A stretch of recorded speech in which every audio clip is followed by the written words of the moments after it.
Welcome to Wellness Made Easy with Wendy and Kirsten. Hi, I'm Wendy. After I graduated with my master's in wellness management, I started my own company, T2 Coaching, Health, Fitness, and Sport. And I'm Kirsten, an athlete, vegan, life coach, and girl mom, running a business focused on helping others create a life they love. We are here to explore all things wellness to help you become the person you've always wanted to be.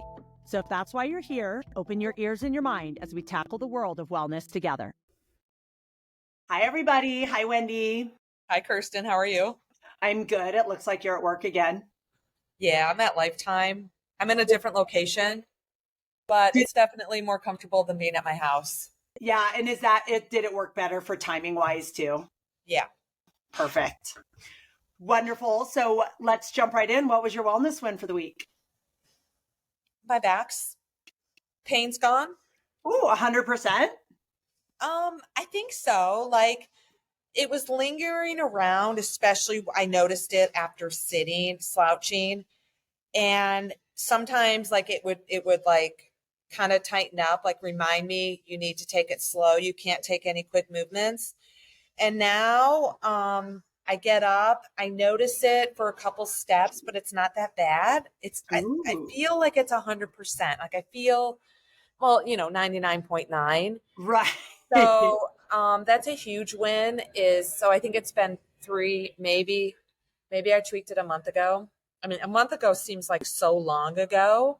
Maybe it was 3 weeks ago, but that's a huge win because it's not limiting me from doing things. Hopefully, hopefully it just remains strong. Yeah. I have tendonitis right now, really bad in my elbow. And typically it's something pretty common. Like I get it every once in a while, but it usually goes away in a couple days of me taking like some ibuprofen and just like not doing much to hurt it. And it's been almost 2 weeks and it hurts really bad every single day. So I have an appointment. How did you get it? Like, what did you get it from? It was after the race. Oh, which is weird because like I typically, like I've never had it from a race, from the wildlife loop.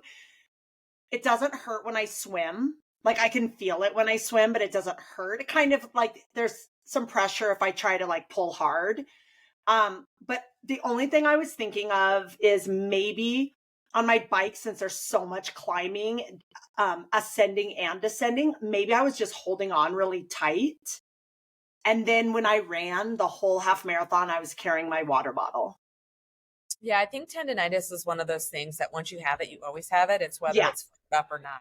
I had bicep tendonitis really, really bad, like probably as early as February. And I know I did it from the bench press and I tweaked it. And my chiropractor diagnosed it as probably bicep tendonitis. And the weekend you did wildlife loop, that my Tugaloo triathlon was like the first time since before I tweaked it that I didn't feel it. And so what has it been, like 8 months? And so I still feel it certain movements. It bothers me when I first start to swim and then it kind of feels better after swim, but I do wear fins a lot to take the pressure off my arms. But when I raced, oh my God, it was like completely gone. Like I remember thinking, oh my God, my shoulder's better. Everything feels better, but it's not completely gone. Yeah. It's kind of like whether it's flared up or not. Yeah, I agree. Cause I get it. I actually get it quite often on the inside of my elbows. They call that golfer's elbow. And on the outside, they call it tennis elbow. So I get it more on the inside. And when I have it on the inside of my elbows, it's like super painful to swim. Yeah. So at least like with the tendonitis on the outside, the tennis elbow, it's okay swimming. So and like you said, like when I'm up and around moving, it's not as bad. But like when I wake up in the morning after sleeping and not moving it all night or laying on it weird or whatever, it's like I can't even straighten my arm. I can't pick up anything with my right hand or squeeze it or like open a jar or open my shake top. And so I'm trying to do everything with my left hand and just realizing how obnoxiously uncoordinated my left hand is. So it's good for my left hand, bad for my right. My wellness win, I actually was thinking of 2 because I'm really proud of myself. For the last week, I've only taken in 3 servings of caffeine a day. So that's one of the things I was trying to like, just, I find myself getting too crazy and like drinking caffeine like all day, every day, just to like. Caffeine do you normally take? I would say like 6. So I usually drink like 2 bottles of Energize while I'm like working out or doing whatever in the morning. And then I usually drink 2 Zavias for lunch and 2 for dinner. So that's like 6 servings of caffeine. So this week I'm like, I don't want to give up caffeine because I really enjoy, like, I love drinking my Energize in the morning. I love drinking Zavia. So what I decided was 1 scoop of Energize in the morning and then 2 Zavias for lunch and then 0 for dinner. I mean, I can drink, if I want to drink one, I'll just drink they have flavors that don't have caffeine, but my favorite flavor has caffeine and I like the caffeine. So that all week I've been doing 3 servings of caffeine, and my latest one has been like 5 p.m.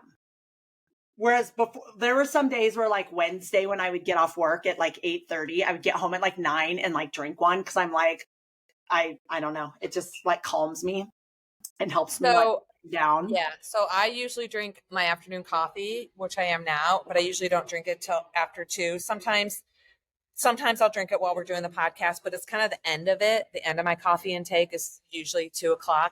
Yeah. I do not use caffeine other than coffee. I think coffee is just the natural caffeine, but I don't like caffeine gels. I don't like caffeine drinks. I don't like caffeine anywhere else other than coffee. And yeah, I just like coffee. I like the flavor of just plain black coffee. Yeah. I just like caffeine. And the drinks the drinks that have caffeine, I like those, like the flavor of the drinks, like you like your flavor of coffee. So that was a really big one. My other one I'm really proud of is my car broke down on Monday, and it was 1 block. I'm so grateful for this. I drop my daughter off at school, and then I go to this one gym to teach 2 classes, and then I have to go to another gym for a class and a personal training session, and then pick up my daughter, and she had a dentist appointment and then jujitsu. And my car died right when I was pulling into my job, one of the gyms I work at. Mm-hmm. And I didn't quite make the parking space, but I went in and got some people to help me push my car into the parking space. I had to get it towed. I had to find a sub for my class. I had to reschedule my other client. I had to get a ride to get my daughter to the dentist and blah, blah, blah.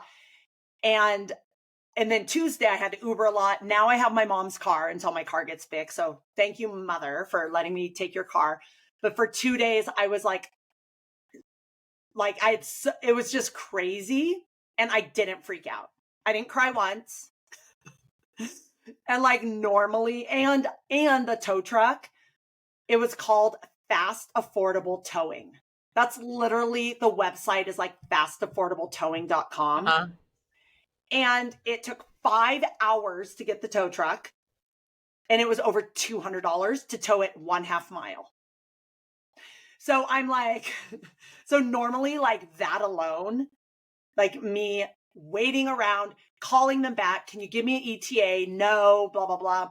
I would have been a hot mess. And even though there was so much chaos going on, I did not freak out at all. I didn't cry. I overate some mashed potatoes, I'll be honest, but like I didn't like go crazy and go to Taco Bell and get 5 burritos like I would have in the past, or like been like, screw it, I'm having ice cream for dinner. I just, and so it was for as big of a thing, and it's going to be like $1,000 to get it fixed. It's going to take a week, and I haven't freaked out like I normally would. So I'm really proud of myself for that. That's good. All right. So you guys, we're going to jump right in. Our topic today is multitasking. And the reason we wanted to talk about this is because there's positives in multitasking and there's negatives depending on what you're multitasking, what your goals are, what your priorities are, what your purpose for the multitasking is. And I think that a lot of us these days, we are multitasking because we all have a ton of stuff we want to do and we don't have enough time to do it. So we always think, oh, I'll just multitask this and this activity or this and this activity. And sometimes it works and sometimes it doesn't. So we kind of wanted to go over what are situations that work with multitasking and what are situations that don't work with multitasking. So Wendy, in general, what are your thoughts in your personal life on multitasking? First off, the phrase "I don't have time." Mm-hmm. I hate that phrase. I try not to ever use it at all. And when someone else uses it with me, I correct them and I say we all have the same amount of time in each day. It's just how you choose to spend your time. Mm-hmm. And so I just wanted to mention that one. I love that. I sometimes I'm around people who are like, I don't have time to do X, Y, and Z after I know they just sat on the couch for 3 hours watching a TV show. There's nothing wrong with doing that. But, and this is a huge but, they could have been they had just different priorities than I did. Right. So we all have the same amount of time. As far as like multitasking goes, for me personally, I'm sure I used to multitask in the definition of the word multitasking more than I do now. I feel like I'm really good with time management. And as an athlete, and I learned this through swimming, when I had to balance swimming twice a day with my schoolwork and or job, it just really helped me really become better at time management. So any type of like multitasking I do could be listening to a book on tape or a podcast that's going to advance me with my education or advance me with my coaching job, and cleaning the house. I don't have earbuds, but I'll listen to it sometimes on my phone. What I don't do anymore, which I used to do, is like listening to an audio or a podcast while I was creating an athlete's training program, because I'm focused on creating the training program online, and I realized I missed more of the audio I was listening to more than I thought. And so I don't do that kind of thing anymore. So I think because multitasking is so prevalent in our society right now, it's made me become more aware of what I personally do for multitasking and what I don't do. Another example is if I'm just like riding an easy spin just because I want to spin on my trainer, or something really light aerobic activity, maybe it's walking on the treadmill or a cardio machine. I look at athletes' training plans because my intensity is low. My focus is more on the training plans. If I'm on the treadmill, I know I'm not going to trip or fall because it's that slow. Or if I'm on the trainer, I'm just spinning. I'm not trying to do any type of interval or something that's going to advance my fitness level. It's I'm multitasking. I'm getting in an easy workout while I'm on my phone looking at Athletes Training Peaks training log. That is for me multitasking at its finest for me. When I was prepping for my race, like when I'm really dialed in or where I really want to get a specific target on my bike ride, then all things go away. I may listen to a podcast or an audio while I'm riding, but I don't do training peaks. I don't do anything other than focus on the effort or intensity level that I'm focused on to get ready for my race, because that's the priority. Yeah, I agree. I actually did have a multitask fail this past week. Because I do the same thing when I'm doing an easy, like a kind of an aerobic effort, a zone 2 or zone 3 effort where I don't really have to put forth a lot of physical effort. That's when I do all my social media, my catch up, my lists, my organizing my pictures on my phone, just all that type of thing, because that's kind of mindless, and my workout is kind of mindless. But if I'm doing any sort of like intervals on the treadmill, or even like running outside and trying to go at a harder pace, if I try listening to a podcast or an audiobook while I'm doing high effort and high intensity, I don't get what I want out of the podcast. But if I'm doing like a moderate run or like a long ride, I do. So that's when I listen is when I'm doing something a moderate or like a zone 2 or 3 effort. So I was on Sunday, last week, I decided, okay, I'm doing a 10-day like build and then 10-day taper for my last race of the year. And I haven't been doing a lot of intensity at all in the last 6 months. And so I'm like, okay, that's where I saw where I kind of went wrong on my last race is I just didn't do much intensity. And I was really busy over the summer with swim team and it wasn't a priority. So I didn't make it a priority. But now I'm like, I can make this a priority. So I'm like, I'm going to do an FTP test just because on the bike. So I was like, I haven't done one in a while. I had an hour and 20-minute ride planned. So I'm like, that's perfect. I'll do 40-minute warm up, 20-minute FTP test and 20-minute cool down. And so I was watching one of the stages of the Vuelta, and it was it's one of the hardest stages. It was like 18,000 feet of climbing and 100 miles. And it was just like a really exciting stage. And I'm like, oh, this will totally pump me up for my FTP test. So I was watching it. And when I started my FTP test, because I wasn't paying attention to the numbers, I just thought I was going hard. And, but I was watching the Volta and I looked down and all of a sudden 12 minutes had gone by, which is awesome because I think one of the ways I use multitasking sometimes is if I need to finish something hard, like a workout, I mean, not hard, but long, and I want a distraction. Yeah. So I was like, wow, 12 minutes already went by. I only have 8 minutes left on my FTP test. But then I looked at my watts and they were like 50 lower than I was thinking they would be for 12 minutes. And that's like over half the test. So I'm like, oh crap. So I turned it off. I cranked on music to like as loud as I could in my headphones and then just went as hard as I could for the 8 minutes. So it balanced out a little bit. It was still ended up lower. And I was like, that just defeated the whole purpose of an FTP test because the first 12 minutes, I wasn't going as hard as I could. Right. So it was a total multitask fail. Well, and again, you just bring up that you're distracted. You know, like again, when I'm looking at social media, that's like my reward for getting on my bike, or I'm looking at social media while I'm riding my bike, or I'm looking at Training Peaks or doing something else. I'm very aware of what the priority is if I'm doing those two things at one time. I'm very aware now of when doing multiple things at one time is a distraction. And there's studies and research and science out there that says multitasking actually makes you less productive than if you just are present and focused. And so really probably over the last 3 or 4 years, I feel like I've been more present in certain situations than I was in the past. You know, when I'm reading my book, usually in the evenings, and if my husband's watching YouTube or doing something on his computer, I go upstairs. So it's a little bit more quiet.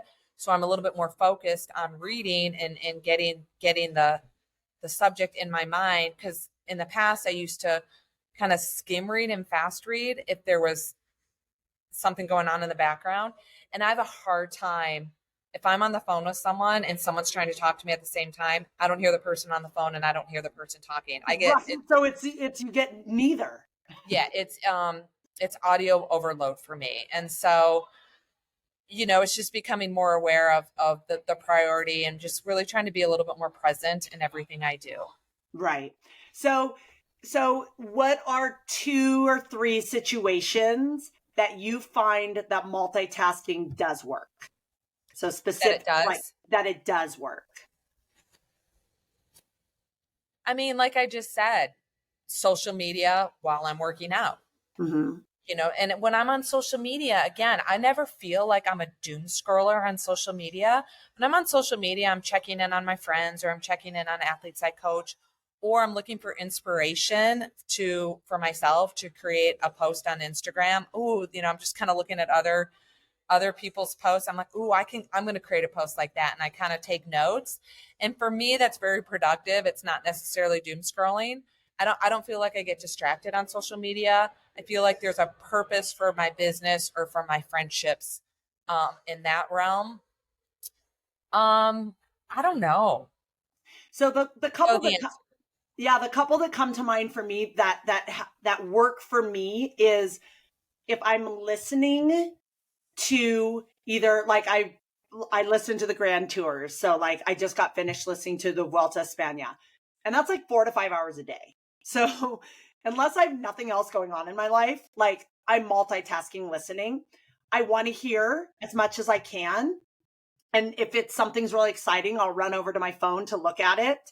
But for the most part, it's playing in the background while I'm going about my in-house stuff. So folding 4 loads of laundry. Okay, let me interrupt before Okay. I forget. Is listening to something like the radio or a podcast or something while doing a household chore, is that really multitasking? Yeah, because I'm getting in. So I want to listen to the Vuelta.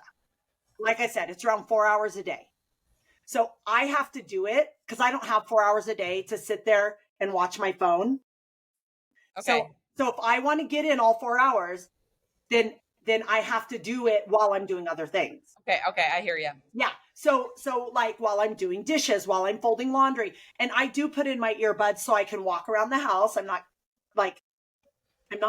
hardly ever watch it unless like I hear them, like they're at a mountaintop finish and somebody just, exploded ahead and I want to see it. But I'll listen to it while I'm cleaning the house, while I'm making dinner, while I'm doing the dishes, while I'm doing the laundry. Right. While I'm walking the dogs. Because I don't need to, like the dogs they don't care if that I'm paying attention to them or not. I mean, when we're at home and we're snuggling, they love it. But like when they're out and about, they like to sniff, they like to pee, and they like to poop. So that just reminded me, I think multitasking is when I'm on a client call or an athlete call and I'm walking around my neighborhood and taking the sunshine and getting in some exercise while I'm talking to an athlete about their upcoming race. To me, that's multitasking as well at its best. Yes, absolutely. Because you don't have to focus on walking. Right. Like you don't have to think about walking. Like I don't have to think about folding the clothes or hanging them up so I can listen to this. So that's something. And then driving, like I know people are like, oh, you shouldn't be listening. You shouldn't listen to anything. You have to pay attention to the road. But listening to something, and you might not with driving, you might not get everything. So if you're trying to listen to a lecture for school and you have a test on it, I wouldn't do that while driving because you're half paying attention to what you're listening to.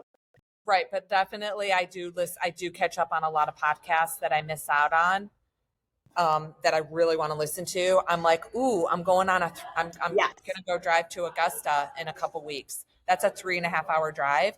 I'm excited because then I can listen to my audiobook or listen to podcasts for 3.5 hours. And that is so exciting to me to be able to do that in my car. Yeah, that's how when I drove to South Dakota, it's 6 hours each way. Right. And I think I got in because I was really behind on the Vuelta. I think I listened to 5 stages, all between my whole trip of being gone for 3 days and driving and being there, not having a lot of stuff going on. Yeah. So yeah, I feel like if you, like Wendy said, it's kind of like your priority and what you need to focus on. And if both activities that you're trying to multitask need focus at all, if either one needs focus, then the other one has to be like something you do naturally. Walk around, get your steps in, walk the dog, drive long distances in a car on a highway, stuff like that. But if you need at all to focus on either one, like we were talking about, like a hard workout, and then try to listen to a podcast, I miss half of it. Right. I love aqua jogging and listening to podcasts or catching up on Training Peaks or social media. Right. While I'm aqua jogging, I'm getting in just a great mindless recovery workout. Great for my hips and my legs, but yet at the same time, I'm responding and I'm commenting on my athletes that I coach their Training Peaks. That's one of probably my favorite multitasking thing to do. Right. So there are some multitasking situations that work. And part of it is, like Wendy said, all the research shows that multitasking is not beneficial. But if it helps you feel like you're getting more done, or you're getting the podcast listened to while you're aqua jogging or whatever, I think that's valuable, because then you feel good about what you got done instead of finishing the day like, I didn't get anything done. I didn't do anything I wanted to do. I was doing this all day, doing this all day. Yeah. And so I think that alone is valuable. So what are some of the situations that we've talked about a couple, but that other things you can think of that don't work at all? Tuning into a Zoom call and doing training peaks on a Zoom, like when I'm on a Zoom call with my coaching business coach, when we do group Zoom calls, and there's been times where I've been trying to like catch up on a training plan while I'm on the Zoom call, because I'm not on audio and I'm not on video, so no one knows what I'm doing. Doesn't work. Backfires totally. I recognize that, because then all the calls are recorded. So I'm like, oh, I'll just, listen to what I missed. But then I missed out. So now I have to take the time to re-listen to it. And so doing really just two important things at the same time is going to backfire. Yeah, I agree. I agree. And the other thing is, when you're, the biggest thing I see is when you're with somebody like one-on-one and trying to do something at the same time, you're missing out on that one-on-one connection. And I find that, so on Sunday afternoon / evening is when I typically do my athlete training plans. And this last week, we were busy in the afternoon, so it wasn't until the evening that I started. And Cora decided she got in a fight with her friend. And so she didn't want to play with her anymore. So she came in early when I was kind of counting on, like, okay, she's going to be playing with her friend till this time. I'm going to work on my plans. And so she came in, and I told her, I'm like, Cora, I have a little bit more work to do. You can go in your room and play. You can read a book. You can write in your journal. You can watch your phone. But I have a little bit more work to do. And she was like, okay. So as soon as I started, she was like, Mom, look at this. And like, I was getting really frustrated because I couldn't give her any attention, and I couldn't give my training plans any attention. So about 45 minutes went by and I got nothing. I didn't give her the attention she wanted, and I didn't get the training plans done. Yeah. And so it was really frustrating, because again, it was like Wendy said, it was two important tasks: connecting with a human and doing work. And this is what she said. And it was awful. She goes, I go, Cora. And I go, I love you so much, but I really need to work right now. And she goes, Mom, what's more important, me or your job? And I said, I know. I was like, crap. And I said, Cora, you're more important to me. But if I don't make money, we can't live in this apartment, and we can't buy food, and we can't do all the things we love to do. And she was like, well, I don't care about any of that. And so it just kind of shows you the difference between a 7-year-old mentality, because she doesn't pay the bills. But again, it did make me think, like, when she said, what's more important, me or your job? I was like, I had to stop a minute, because she's much more important, but there's just some things we need to do. So definitely multitasking when you're trying to connect with a human doesn't work at all. Doesn't work. So like, there'll be times where I'm doing training peaks on my laptop at home. Don's doing his thing. And then all of a sudden he just randomly starts talking to me. And I'm like thinking to myself, I'm not paying attention right now, because I was doing this before you started randomly talking to me. And then he won't stop. So what I've learned is I'll shut my laptop down, and then I focus on him. And then come back and do the work I was doing when he just randomly started talking to me. Right. What's frustrating about that is it's not like he was talking to me and then I opened up my laptop and started working while he was talking to me first. I was in the middle of something and he starts talking to me, because at the moment of him starting to talk to me is more important than anything in this world. So I just close my laptop. I've learned, pick your battles. Yeah. I've learned when to say, okay, this he needs my attention right now. I'm going to give it to him. Right. Yeah. And that was actually a source for several of my arguments or fights or whatever you call it in my last relationship was I'd be working on my phone because like I do a lot of my communication with my athletes, scheduling, doing like all my timesheets. Like I work in a lot of different places and it's a lot of logistics and 99% of it is on my phone, which is what I've created. Like that was my goal. My goal is always to be able to work from my phone because then I can work from anywhere. I can go to the gym, I can go on vacation, I could go do a race and I can still earn a living. And he used to get mad and he's like, you're always on your phone. He'd get mad because I was always on my phone.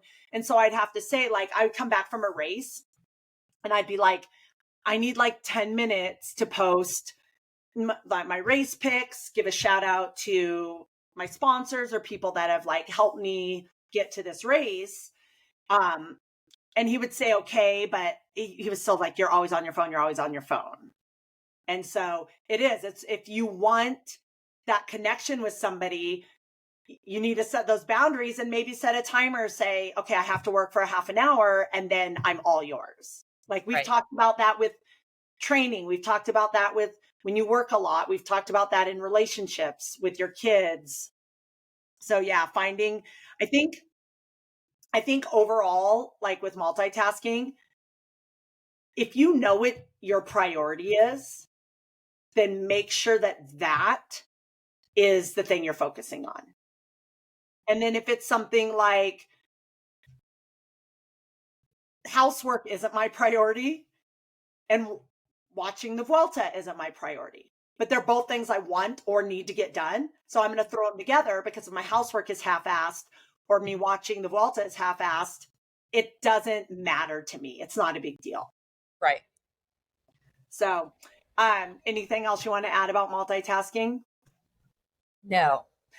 Well, I think Wendy and I have both had some good multitasking experiences and obviously some that we found don't work. So I think that that's a great place to stop talking about that is just pay attention in your life when you're doing two things at once. And if it works, then do it. And if it doesn't work, reevaluate. Okay, how can I still get these two things done without multitasking? Well, just because I'm at the health club, what drives me absolutely crazy is walking, and I caught myself doing it. So I'm guilty of walking down the hallway with my face. Oh my gosh! And then they bump into you. Then you run into people. Yeah. Well, I saw my kids do that one time in the weight room. I'm like, why? First of all, why when we do dry land, why are you bringing your phones up here? What do you need your phone to do dry land for? You don't. The kids these days are addicted to their phones. They can't keep them in their lockers. They will get out of practice and go to their chair and look at their phone because they want to look at a grade. I'm like, the grade is still going to be the same after practice as it is right now. You can wait. But anyways, so when I saw them running into members, walking on their phones, it was like a cue for me. I don't want to be that guy. Yeah. And so whenever I walk into the club, I check in on my phone. I put my phone down. I look up. I'm watching myself walk to the locker room. I'm paying attention to the people around me because what you do when you're surrounded by people could positively or negatively affect you and them. Yeah. So again, it's just really important to pay attention and just see things. I don't want to be that guy, so I'm going to change my behaviors. Right. I've done that when I'm like going to pick up food from somewhere and my food's not ready and everyone else standing around picking up their food is all on their phone. And I just leave my phone in the car. I don't need it. I'm going to pick up food. And so I feel like sometimes when I'm looking around, I feel like I'm like, you miss so much if you're not. And there might not be any like huge, amazing thing that happens, but there might be a cool picture on the wall, or you might see somebody at the gym, like you said, that you haven't seen in a while and they go by fast and they might not see you and you might not see them, but just saying hi, or you might see somebody with a really cute outfit, a workout outfit, and you're like, oh, cute outfit. And that could have made their whole day. Right. And that could just lead to a conversation or a friendship. I made a point just a couple weeks ago. I say hi to everyone I see. I never used to do that. I was the person, I'm like, oh, I'm here to work out, whatever, just get my stuff done. But no, whenever I'm walking through the hall or I'm outside, if I run into people outside on the trail or whatever, on the bike, I mean, wherever I go, I say hi to people. Yeah. And sometimes the look of kind of shock, but if you can say hi, how are you, that could lead to a conversation, that could lead to a new friendship, a new relationship. And it's just like been really kind of interesting. Yeah. I also there, you know, that we don't know what other people are going through in life. We don't know where people's struggles are. And sometimes all they needed was a confirmation that there are awesome humans out there. Mm-hmm. And so to smile at somebody, give them a compliment. Like my daughter, she gives people compliments all the time. Adults, that she doesn't know. And I adore that because I feel like that maybe that just made their day. I remember at Lifetime one time we were coming out of the locker room and another lady was going in and she was I can't remember offhand. She had darker, she was some ethnicity that has darker skin. I can't remember. But Cora said, "Oh, wow, I love the color of your skin." Uh-huh. And the lady was like, "Oh my gosh, that was like the nicest thing anyone has said to me." Yeah. So like, and I remember that, and this was like 3 years ago. And so, you know, when you look up and you notice people and you notice what's going on around you, it could make somebody else's day, and it could also make your day. Making someone else's day makes my day. Yes, 100%. I agree. So we would love to know what your multitasking successes and fails are, because that will help us. That helps other people, because there's probably a lot of categories that Wendy and I didn't talk about for multitasking, because we talked a lot about working out and Zoom calls and like being on our phone, which there's a ton of other ways of multitasking. So if you guys have some horror stories or some great successes, we would love to know about them. And Wendy, did you have any listener questions? No, I'm not prepared with listener Yeah, questions. but did you have any more from last week? Because we had a bunch of listener questions after our Life Over 50 podcast. And we went over 3 or 4 of them last week, but there might have been more. We were just shorter on time, so we kind of shut it down. So can you think of any? I'm going to look.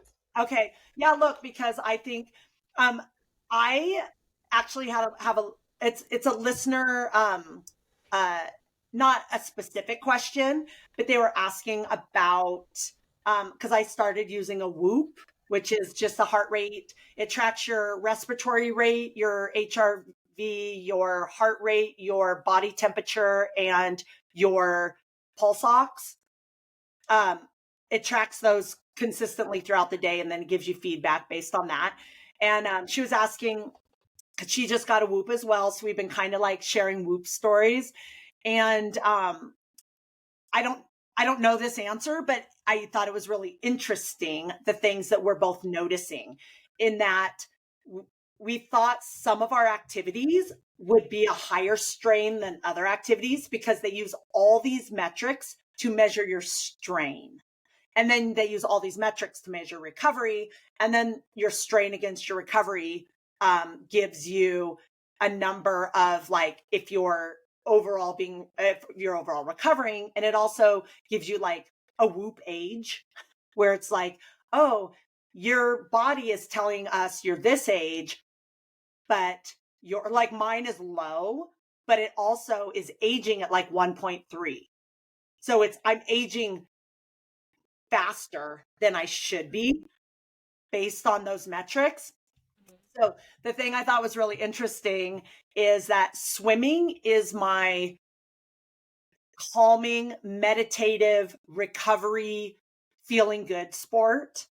And running is my, like, I have to have a lot of energy to run. Like, it takes a lot out of me mentally, physically, to like get there and start running. I always feel great after, but it's hard for me to get started. And it feels like my heart rate's cranked. I'm putting out so much effort.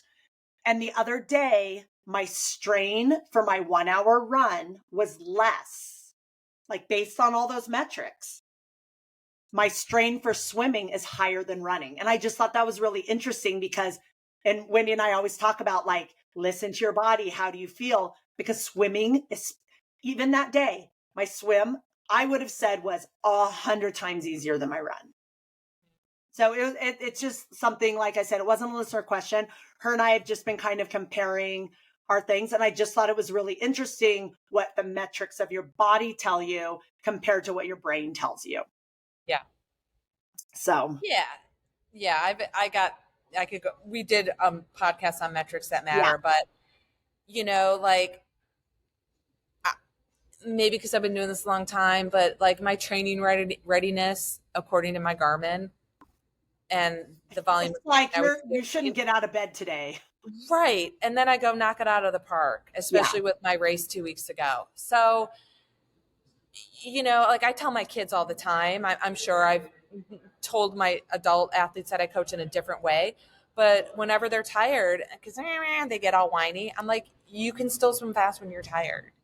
Like, don't just assume because you're tired that you can't put in the effort and that the effort you put in isn't going to be faster than you were previously. And so, effort matters. I think effort matters so much more than any pace, heart rate, or power that your Garmin's telling you. If you're putting in the effort that you're supposed to put in, when you give yourself some rest or a taper, whatever you're doing, it's going to pay off. Right. If you don't put in that effort, like my kids, like sometimes when we're doing 25 sprints with big recovery, I'm like, if you don't put in a 25 sprint effort and you're doing your endurance effort during these 25 sprints, it's a waste of time. And you're going to be bored during your recovery. You're not going to make any gains. And I have to tell them, I'm like, we're doing 20/50s, best effort. Don't save your best effort for number 20. Start it at number 1, challenge yourself and see what you can do. So that's my thing about effort. I don't even know why I started. Metrics. Oh, metrics. Effort is the most important metric that you can learn if you're an athlete or even just a fitness enthusiast. Learn effort and learn your body signals. Right. Yeah, because if I was just listening to the Whoop coach and it's like, you've already put in too much effort today, you need to skip your swim. But my swim is what makes me feel like it helps me feel like I'm recovering. Yeah. Whether my metrics say that or not. Yeah. It makes me feel like I finish the swim more calm than I start the swim. Exactly. So, did you find any? No, but I did have a question today. So on Thursdays, I meet my friend Ann. That's another wellness swim. We had a great weather, great ride today. And I ran before we met her, but she brought one of her friends. And one of her friends asked me, I can't remember the exact question, but I was telling him something about my training. And he goes, how long do you train? And my immediate response is, I'm a lifer. Right. And I said, what do you mean? How long do I train? And he goes, well, how long are you training? Like, what events are you training for? And how long do you train leading up to a race? Because he had told me he was going to do an Ironman in 3 years. And I go, that's a great goal to have, a 3-year goal, but it needs to start now. You don't need to train for your Ironman now, but you need to start training now. You need to assess your swim, bike, run. You need to do some sprints, some Olympics, a half marathon, yada, yada, yada. There's so much you can do now to prepare for your Ironman in 3 years.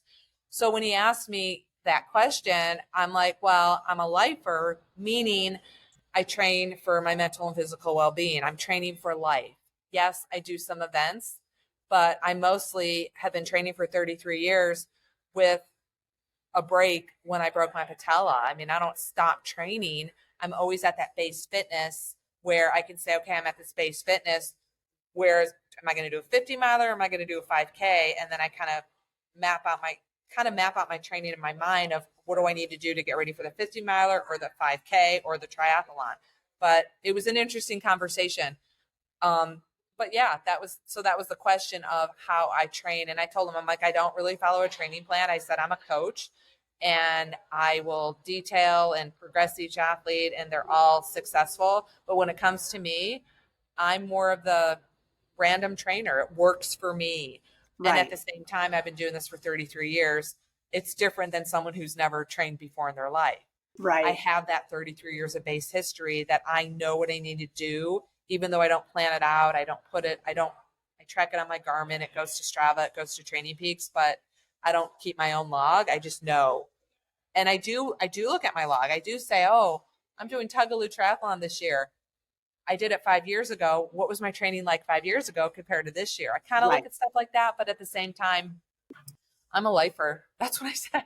That's so, yeah. And that's so true. That's how I am too, because as soon as I'm done with this race, I'm like, and I don't have a specific training plan, but I'm like, oh, I think in October, I want to just like, when I go, cause I work out every single day, but that changes what my workouts are. So like in December, I swim every day.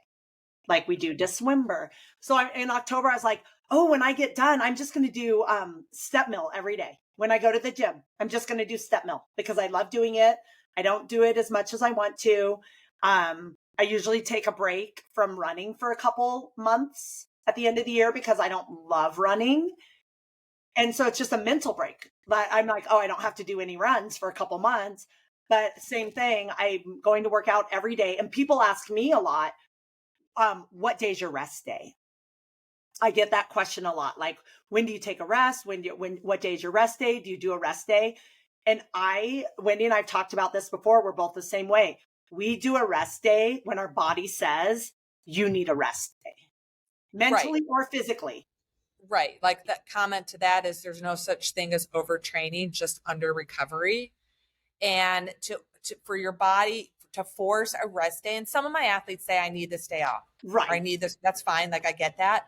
But like to force a certain day of the always has to be this Monday day. is always my rest day. Yeah. Life is not a spreadsheet, like training and progression and fitness is not really linear. There's just a lot of ups and downs. So it's important to acknowledge that if your day off has always been Mondays and you're like, I feel great, I'm going to switch days off because, Wednesday I have to work 12 hours. Well, then take Wednesday off because you have to work 12 hours and do something on Monday. It doesn't have to be always the same week to week schedule. Some people love that. Some people don't. And I don't love that. I just kind of, again, structured in a random way. Right.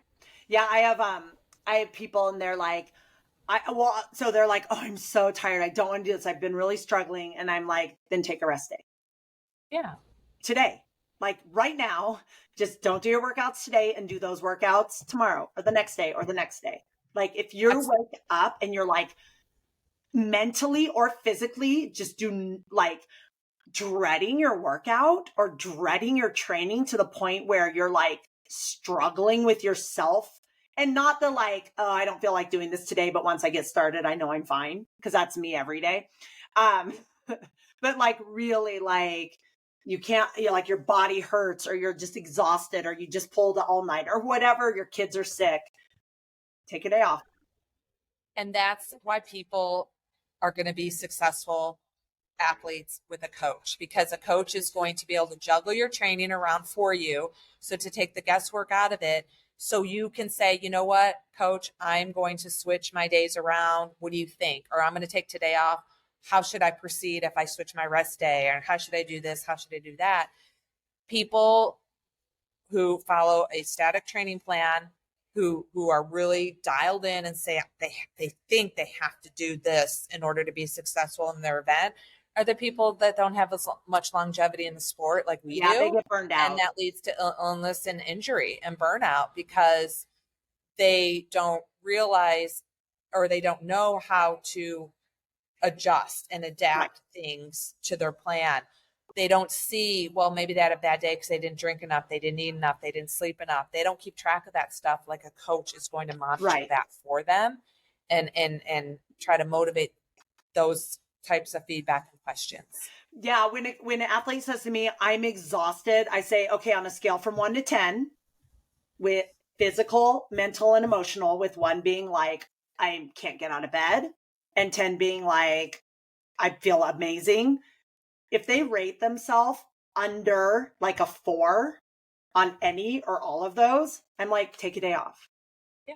Like that's a lot, if you have low mental, low emotional, low physical, and you're just like, not like, just that's when you take a day off.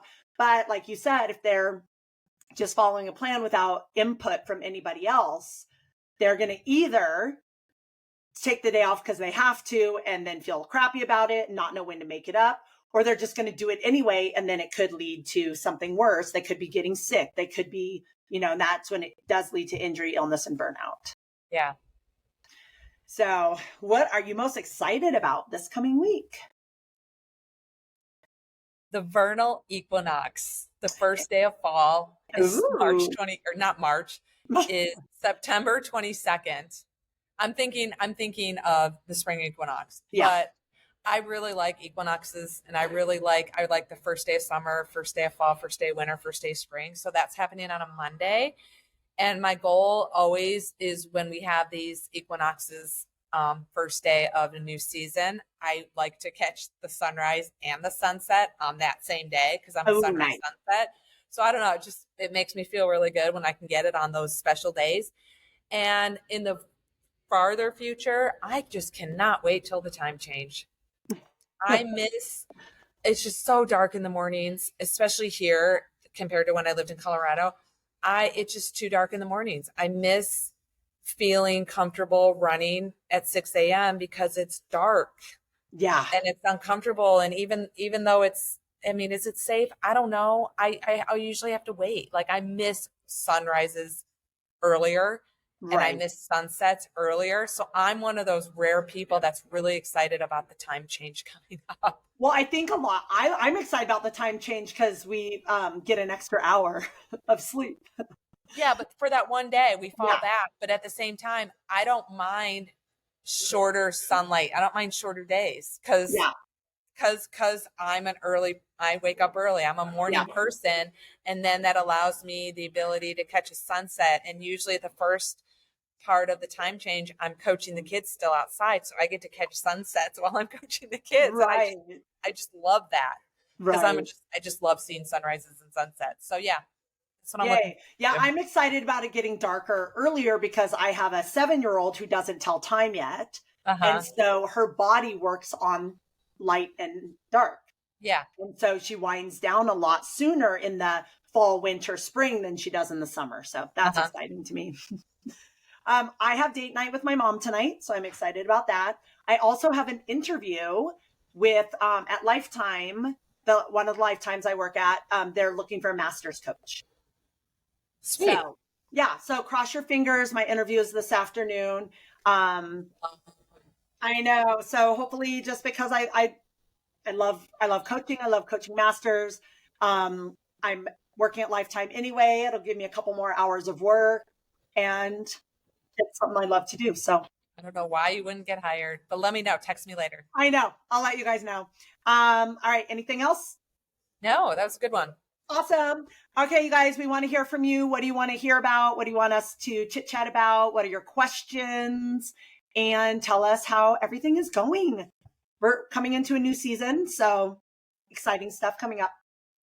Yay, make it a great day. Thanks for being here. Bye. Bye. Thank you for listening to Wellness Made Easy with Wendy and Kirsten. If you want to learn more about us or anything we talked about today, check out the links in our show notes. We would love to know what you think of our podcast and what you want more of. So drop us a comment, send us a message, and help us out by leaving us a rating and a review. And don't forget to let us know your wellness win for this week. Thanks for listening. Make it a great day.